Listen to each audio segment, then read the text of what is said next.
God and God. Nee, my friend, Mary, Toy, Lily, and Toy. Amen.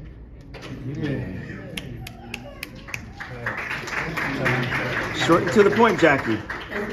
That's Lou, Kay, and Julie, and Pot. Short and to the point, Jackie. You had me on the phone for 45 minutes to an hour. That's all you got?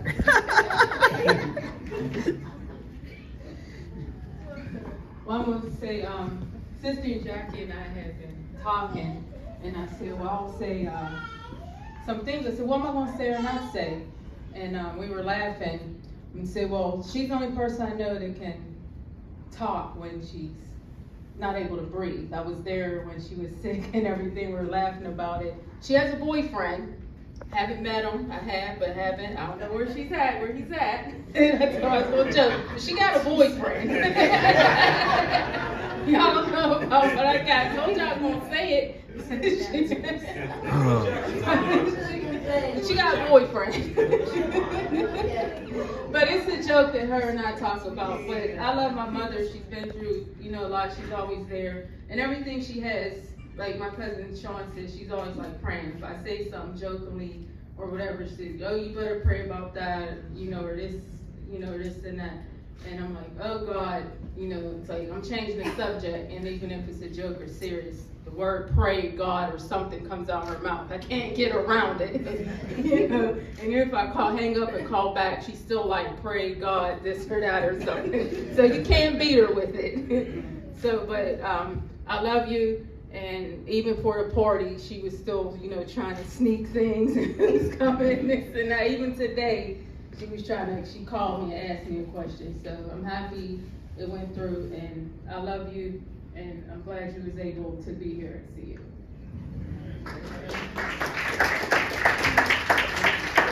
All right, if you haven't figured out, we're going in order. Unfortunately, my brother's the oldest, but I'm usually, people think I'm the oldest, just how I act compared to him, but that's a different story. Yeah, whatever. Once, thank you for everything. I'm sure there's a bet at the table with my daughter if I'm gonna cry or not. I'm gonna try to get through it without doing it. Just want to say thank you, Mom, for all the years and all the things you've done for us and raised us the way you did. Yes, at the time we did not like it.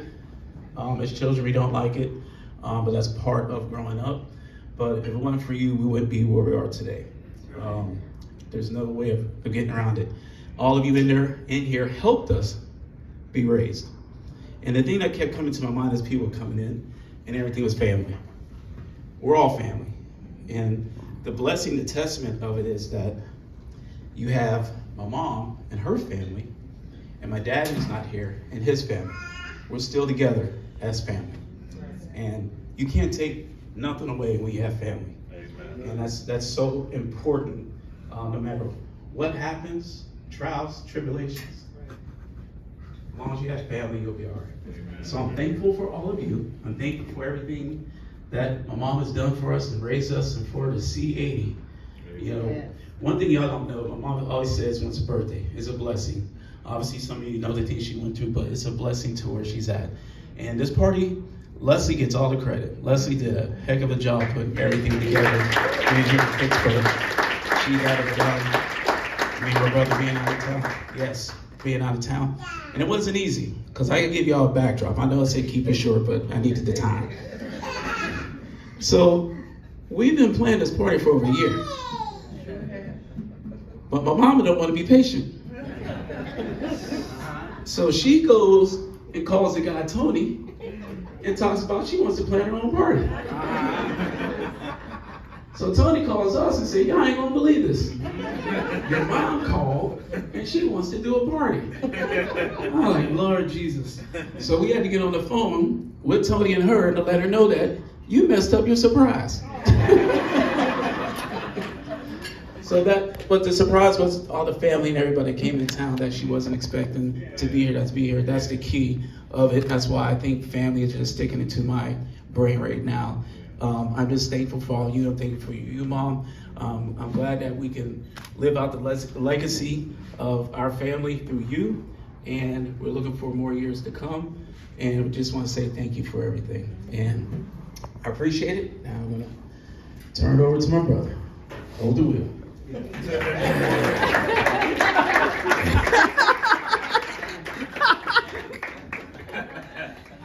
I held on. Yeah. It's a big word. Yeah. Well, I would say this. I would illustrate it with a couple stories briefly. Probably back in 1985, 86, 84, I started taking these drum lessons from a guy named Mars. I'm sure some of you probably remember Mars Drum Shop. I think maybe the church even got drums from Mars Drum Shop. And I would take these drum lessons, and I'd walk in there and say, he really took a liking to me because he knew I had the passion for the music. So I would open up with him and say, yeah, they don't like me at school. They think I'm weird. They think I'm a nerd. They think I'm gay because I want to play music. I hate football. I'm the world's worst athlete. And he always said, son, listen, you're going to do great in life. Don't worry about these people. Those people playing football, they're not going anywhere. What they're going to do is they're going to get fat and get married.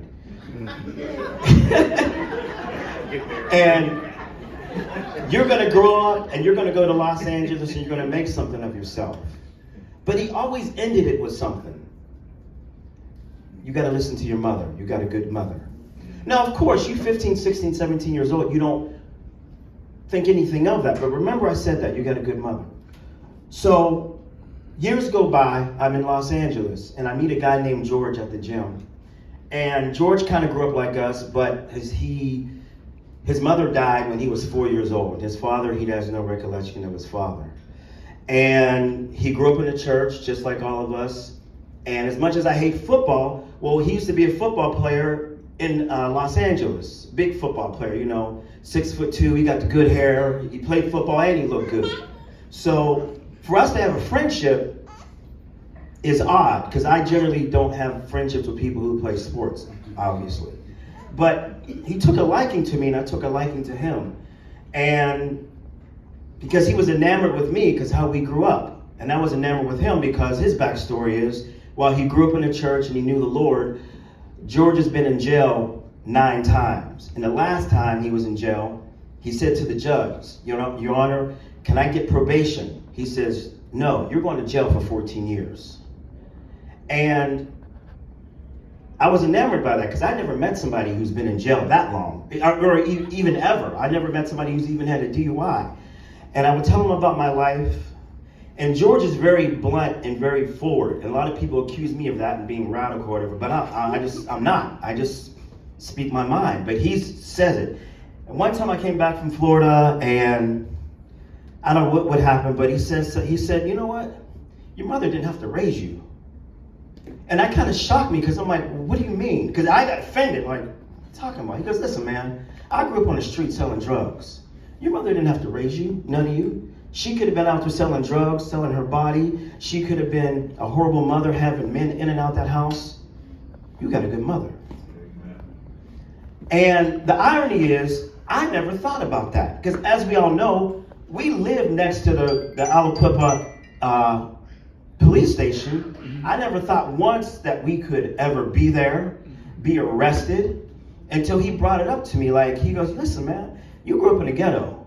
You grew up in a hood, but your mother took you to church, so you're not really as street as you think you are. Because see, like I say, George keeps it real. I'm street, because I was on the street selling crack, selling cocaine. And my aunt taught me the right way, but I didn't want to do it. And he says, you know what? You got a good mother. She loves you. And the irony is, it's only for me talking about her. Because he never met her, just like Mars. I don't think you ever met Mars. And it really just threw me off, like, wow. He's like, you got a good mother, because she took you guys to church. You probably didn't like it, but you're in that church. You're in the Lord. You're not on the street. He goes, look at you and your 2 sisters. None of you been in jail. None of you been arrested. He goes, even with the alcohol. Well, for me personally, I have nothing against alcohol. But he goes, look how many people are alcoholics. Your mother could have been alcoholic, man. Then I got another friend I have who grew up with me in Aliquippa. His father owned the Dependable Drive-In movie theaters. And he lived in Ambridge. And his father was an alcoholic.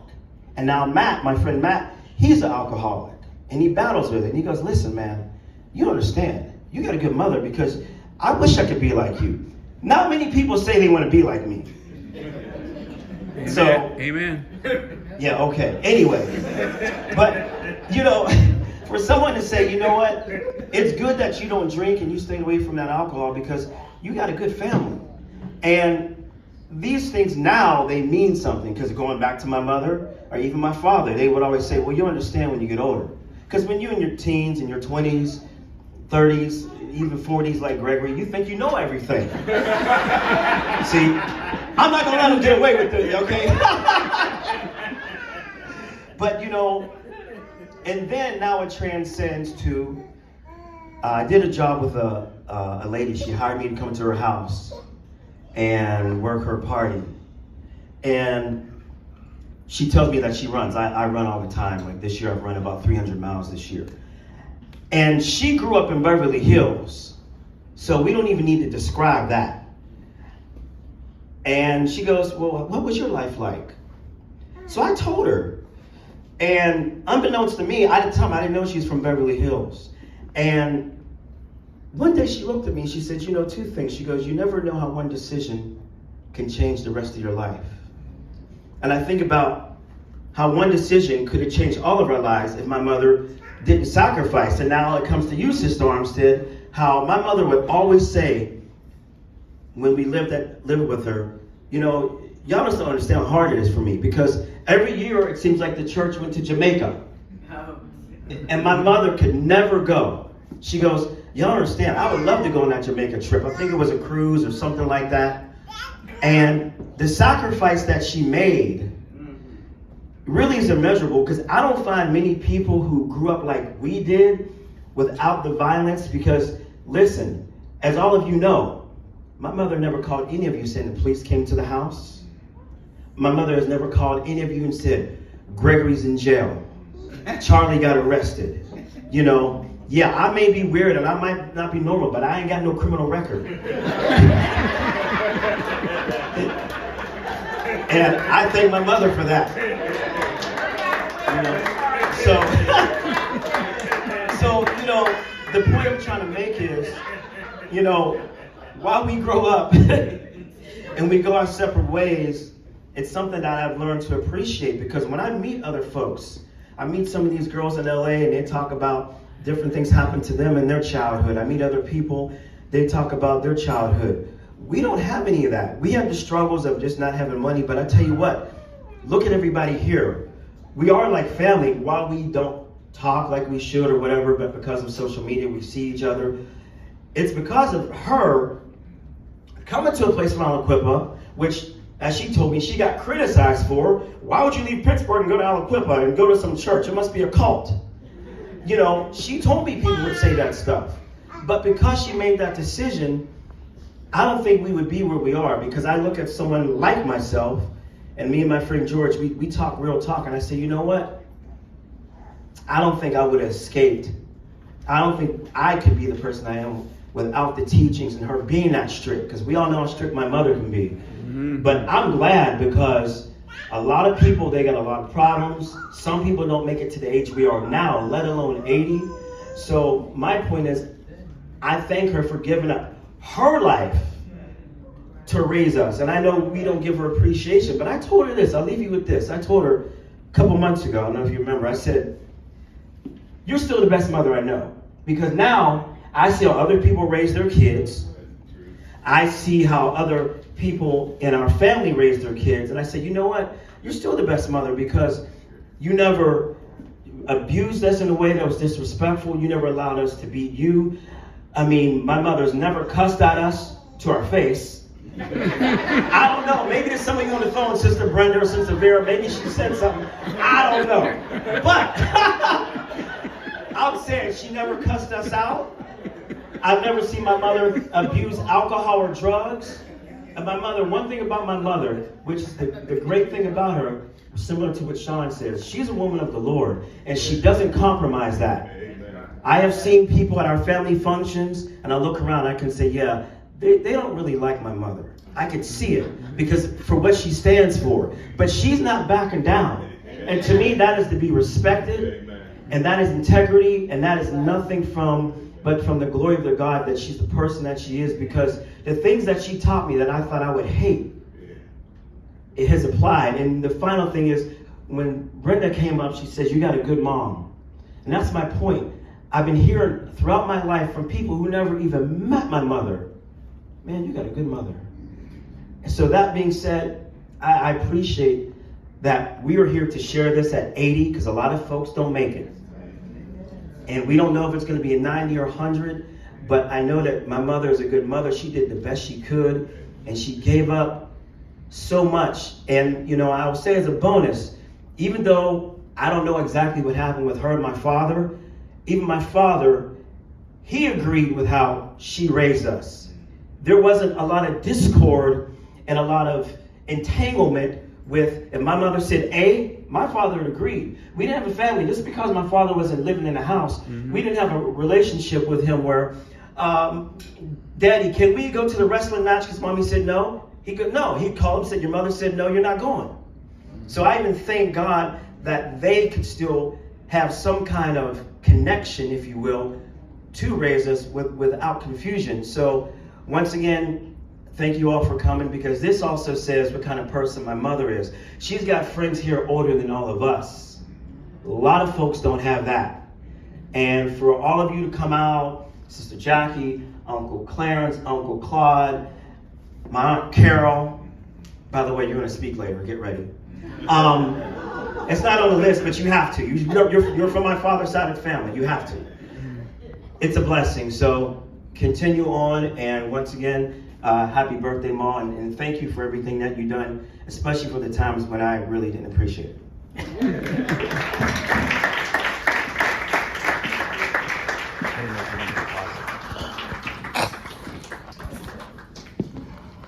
All right, well said. I'm impressed. Thank you. Thank you. Good job. I choked up a couple times. I was like, oh, jeez. Thank you. Yeah. My big brother. I am proud to say that, believe it or not. He does, even though we joke or whatever,